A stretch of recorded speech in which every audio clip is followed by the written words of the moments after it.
para você poder preservar a sua fertilidade, para saber se as suas trompas estão funcionando bem. E aí, nós continuamos tentando engravidar nesse meio tempo, e tinha toda aquela coisa de, poxa, agora vamos começar de novo, vamos tentar de novo mais um mês. E é porque eu queria compartilhar essa esperança.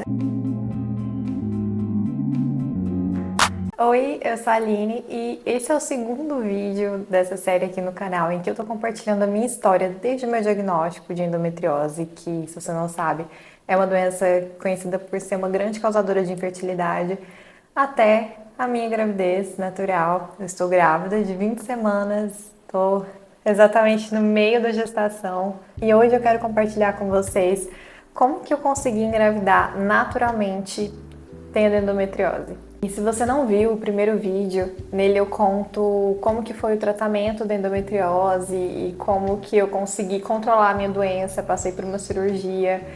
E aí a minha história com as tentativas de engravidar começam na sequência, né? Depois que eu controlei a doença, depois que eu já estava sem sintomas, sem dor da endometriose, eu pensei, bom, agora o meu corpo está preparado para que eu comece a tentar engravidar. E esse já era um desejo, assim, muito grande para mim, a maternidade sempre foi um sonho.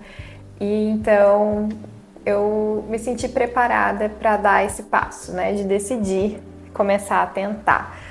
Só que aí, nessa mesma época, surgiu a oportunidade de eu fazer um doutorado de sanduíche. Eu estava cursando doutorado, que eu terminei recentemente, e surgiu a oportunidade de a gente passar 7 meses nos Estados Unidos, que era uma coisa que eu também queria muito.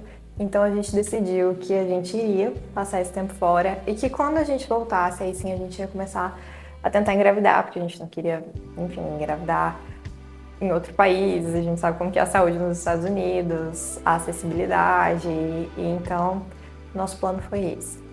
Só que no meio tempo ali de preparar visto, a gente se organizar, mudança e tudo mais, isso levou bem mais de 7 meses. E aí, então eu decidi fazer uma investigação de como que estava a minha fertilidade. Eu tinha feito a cirurgia de endometriose recentemente, então eu sabia que estava tudo ok do ponto de vista ali ginecológico, de trompas, útero, ovários. Só que eu não sabia como que estava a minha reserva ovariana. E aí, como eu estava ali já chegando perto dos 30 anos, sabia que eu ainda iria demorar um tempo para começar a tentar engravidar e que a gente não pode simplesmente calcular que vai começar a tentar engravidar e vai acontecer.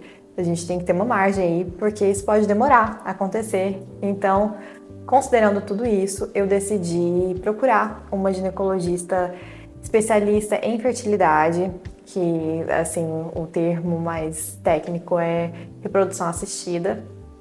Ainda que eu não estivesse procurando por um tratamento de reprodução assistida, e aí fica uma coisa importante compartilhar aqui, um profissional especializado em reprodução não necessariamente vai te encaminhar para um tratamento de reprodução, mas ele vai te ajudar a pensar na sua fertilidade como um todo, e foi isso que eu fiz. Procurei essa médica para fazer uma ultrassom, os exames de sangue, conversei com ela sobre esse adiamento da maternidade por um tempo, e aí eu vi que a minha reserva ovariana estava boa.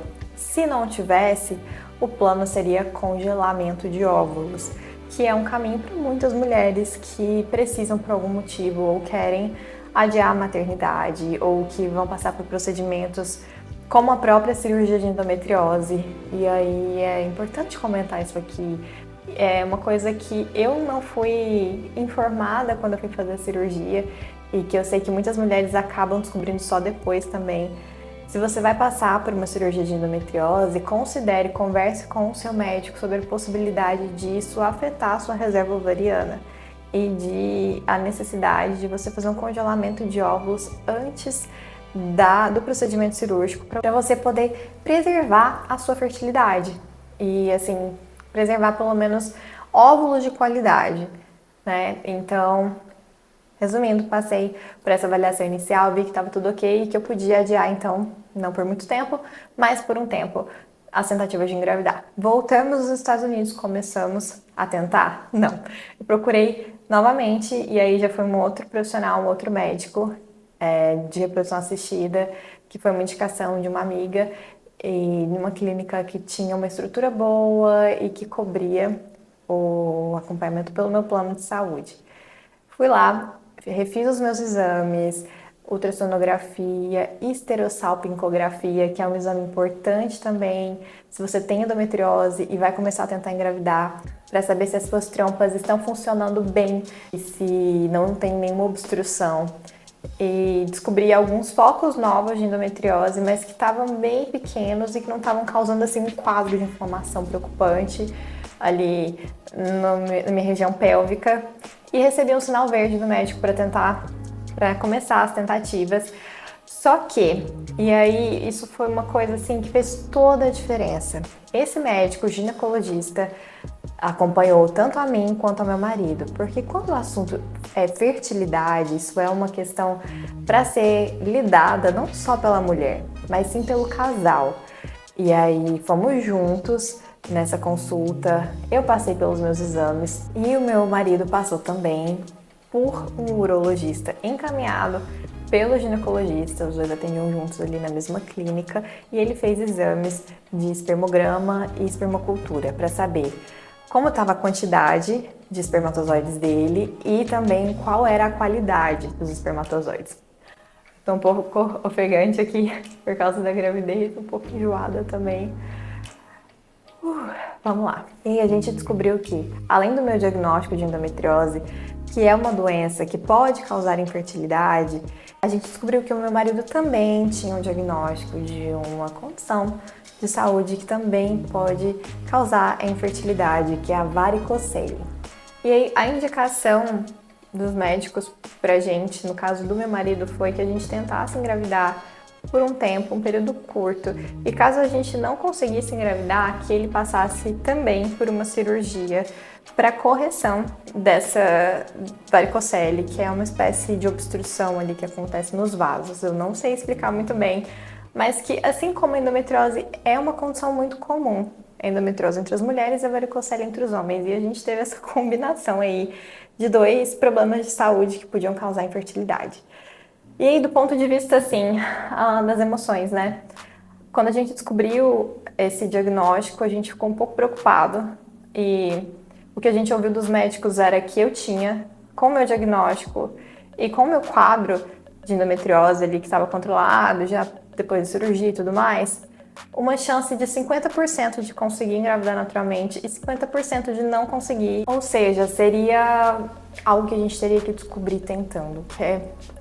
Não é tão ruim de ouvir quanto vocês não vão conseguir engravidar, mas é um pouco preocupante, né? A gente não tinha nenhuma perspectiva assim de será que vai demorar, será que não vai? A gente estava ali tentando ser o mais otimista possível, porque a gente sabia que a gente tinha a chance de conseguir ou não. Mas quando veio esse segundo diagnóstico, aí a gente já ficou um pouco mais preocupada, tipo, poxa, aí já é um segundo fator, né? A gente já tem uma combinação aí. E a gente ficou com o coração um pouco desanimado, mas a gente orou, entregou nosso coração para Deus e o nosso desejo de ser pais para Deus. E a gente sabia que isso iria acontecer no tempo de Deus e que não adiantava a gente querer apressar as coisas ou a gente se estressar, se preocupar, e a gente decidiu fazer aquilo que estava ao nosso alcance. Então a gente seguiu todas as orientações médicas, a gente tentou engravidar por 3 meses e aí a gente não conseguiu e a gente não quis ficar adiando, porque eu já tinha, né, o meu diagnóstico inicial de endometriose e tudo mais, e a gente queria otimizar as nossas chances. Então o meu esposo passou pela cirurgia e aí a gente ouviu do urologista que a gente teria que esperar mais 3 meses para que essa cirurgia surtisse algum efeito, porque é o tempo que o corpo demora para produzir um novo ciclo de espermatozoides.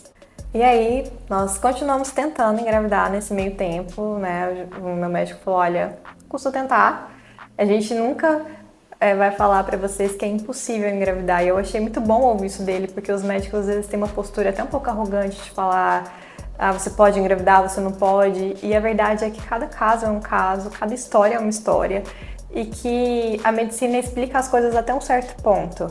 E aí entra a ação de Deus para fazer coisas miraculosas acontecerem, né? A gente escuta histórias, eu tenho ouvido de pessoas próximas histórias assim muito animadoras e que trazem muita esperança, de quadros assim que as pessoas estavam enganadas de conseguir engravidar e que essa gravidez aconteceu. e a gente sabia que a nossa chance estava nas mãos de Deus. Então a gente continuou tentando engravidar, mas a gente não conseguiu durante esse período de 3 meses e o nosso coração estava tranquilo, sabe? A gente não estava assim, naquela expectativa, ansiedade. Eu não estava fazendo teste de gravidez, isso foi uma coisa que eu escolhi, assim, eu não queria ficar tendo aquela frustração e a minha menstruação era regulada. Então eu esperava vir a menstruação e ela estava vindo sempre ali nos dias certos e eu sabia que eu não tinha engravidado. Mas, ao mesmo tempo, por mais que a gente não gere expectativas, assim, não fique alimentando isso, o coração fica um pouco ansioso, né? E aí eu confesso que a cada mês que essa gravidez não acontecia, meu coração sofria um pouquinho, sim. E tinha toda aquela coisa de, poxa, agora vamos começar de novo, vamos tentar de novo mais um mês. E teste de ovulação, e controle do ciclo, e enfim, a gente foi vivendo isso por esse período aí de 6 meses, até que eu engravidei. E foi uma surpresa, eu confesso, porque depois de 6 negativos eu pensei, vai demorar. E aí, assim, pra gente saber se você tem ou não infertilidade, o casal, né, se tem ou não infertilidade, a gente precisa tentar engravidar por pelo menos 1 ano, assim, de forma intencional, contando mesmo os momentos certos do ciclo menstrual para poder fazer as tentativas de engravidar e sem sucesso. Então, depois de 1 ano tentando, sem conseguir engravidar, aí sim a gente é encarado como um caso de infertilidade. Então, eu pensei assim, poxa, tem 6 meses, né? Vamos esperar, vamos ter paciência. E a gente tem que tentar ir por pelo menos esse 1 ano antes de fazer qualquer coisa. Precisa ser paciente. Eu acho que paciência, espera e confiança em Deus foram as 3 coisas que sempre estiveram latentes assim na minha cabeça. Eu preciso me lembrar disso, eu preciso me lembrar que não é no meu tempo, não é do meu jeito. E foi isso nesse tempo. E por isso, quando a gravidez aconteceu, foi uma surpresa pra gente. A gente estava até viajando, a gente estava de férias, em Gramado, e aí no finalzinho da viagem eu descobri a gravidez, que eu infelizmente acabei perdendo, e eu vou contar essa história em um outro vídeo. E depois, logo em seguida, eu engravidei de novo. Menos de um mês depois, assim, no próximo ciclo, eu engravidei novamente e tô aqui agora, graças a Deus, já passamos metade dessa gravidez, né? Como eu comentei no começo do vídeo. E tem sido uma gravidez saudável. E uma dúvida que eu acho que muita gente tem é: a mulher com endometriose tem gravidez de risco? E essa era uma dúvida que eu tinha.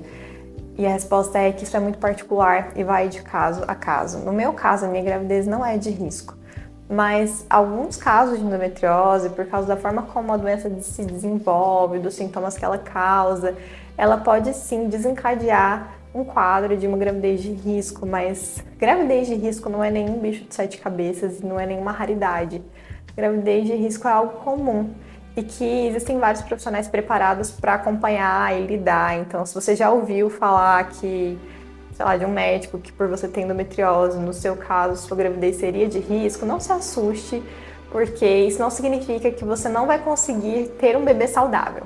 Isso significa que você vai ter que ter certos cuidados. Mas no meu caso, a gravidez não é de risco. E uma coisa que eu fiz que eu acho muito importante compartilhar aqui como dica para quem é mulher com endometriose e que tá aí ou planejando ou tentando engravidar é: procure uma boa nutricionista e cuide muito bem do seu corpo, no sentido de desinflamar o seu corpo. Isso é muito importante. No meu caso, eu até comento sobre isso também no vídeo sobre endometriose. Eu fiz um acompanhamento com um nutricionista especialista em endometriose e que também tem uma experiência muito grande em casos de síndrome do intestino irritável, que é uma associação de diagnósticos comum. A endometriose é a síndrome do intestino irritável que eu tenho e que tratando eu senti que melhorou muito, assim, a minha qualidade de vida, a minha saúde, assim. Acho que a qualidade de vida até nem tanto. Cirurgia melhorou muito a minha qualidade de vida por causa dos quadros de dor, mas a alimentação e esse controle da dieta, esse protocolo específico, o Low FODMAPs e o acompanhamento com uma pessoa que enxerga a saúde da mulher, tudo que envolve a saúde de uma mulher com endometriose, me fez sentir que o meu corpo estava mais afinado, assim, estava mais pronto, preparado para abrigar e gerar um bebê. E aí, isso foi o que eu fiz, assim, que eu acho que fez toda a diferença. E eu queria compartilhar aqui a minha história de uma forma rápida, né? Claro que tem muitas coisas nas entrelinhas, muitas experiências, muitas emoções que não dá para traduzir aqui nesse vídeo, né? Principalmente se você sofre com endometriose há muito tempo e você fica gerando essa expectativa e essa apreensão em relação à sua fertilidade, como foi o meu caso. Então eu tô contando aqui um recorte, mas muito mais coisa aconteceu. E o que me fez querer vir compartilhar essas coisas com vocês aqui é porque eu queria compartilhar essa esperança. E antes de eu tentar engravidar, e quando eu tava assim, nesse processo de decidir começar a tentar engravidar e pesquisando a respeito, eu queria muito entender como que é isso para uma mulher com esse diagnóstico, né? Quais são as orientações que os médicos geralmente dão, como que é esse processo, demora muito, é uma gravidez de risco, coisas assim, e eu não encontrava muito conteúdo na internet sobre isso. Com o passar dos anos, eu tenho esse diagnóstico há muitos anos e eu pesquiso sobre isso há muito tempo, eu tenho percebido que mais gente tem compartilhado. E os vídeos que eu encontrei me ajudaram muito e serviram assim tanto para me informar quanto para me animar. E é isso que eu quero trazer aqui para vocês. É uma palavra de ânimo, de esperança, de que sim, é possível. O que eu trouxe de dica, eu espero que ajude. O caminhão do lixo responsável tá passando. E se você por acaso recebeu um diagnóstico de endometriose e tem infertilidade, você já tentou engravidar por esse tempo, você já descobriu que você precisa de um tratamento, você precisa de um acompanhamento mais complexo, eu quero te lembrar de que cada história é única, de que a sua história é única e que o fato de você precisar de um tratamento, de uma ajuda da medicina para conseguir engravidar e gerar seu bebê não te torna inferior e nem menos capaz, mas significa que a sua história é um pouco diferente e que a gente precisa falar mais abertamente, sabe, sobre essas coisas. Eu acho que a gente tem um estigma muito grande por trás de quem faz tratamentos para engravidar, seja os menos complexos ou os mais complexos. E se você tem acesso a isso, já é um motivo de alegria. Eu estava muito aberta a fazer um tratamento, passar por um tratamento de fertilidade, fosse uma inseminação, que é um tratamento menos complexo, ou uma FIV. Isso nunca foi um bloqueio para mim, sabe? É claro que a gente sempre quer que aconteça naturalmente, né? A gente tenta, mas se você não conseguir, eu quero te trazer aqui uma palavra de ânimo e dizer para você que isso não significa que não vai acontecer para você, mas vai acontecer de uma forma diferente e a sua história vai ser linda, ainda assim, do seu jeito. E é isso, no próximo vídeo eu vou continuar contando capítulos dessa história e coisas que eu vivenciei, aprendi e quero que vocês continuem acompanhando aqui. Tchau!